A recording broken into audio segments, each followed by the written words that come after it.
Is it is it easier? I was going to do like 30 over the speed limit.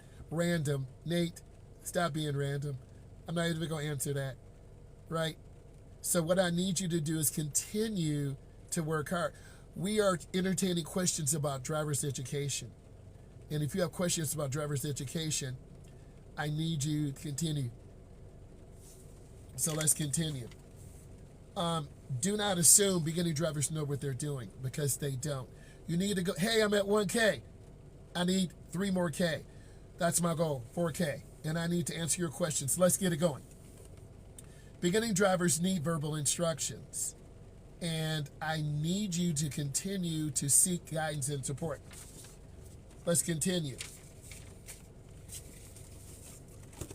What is our learning target?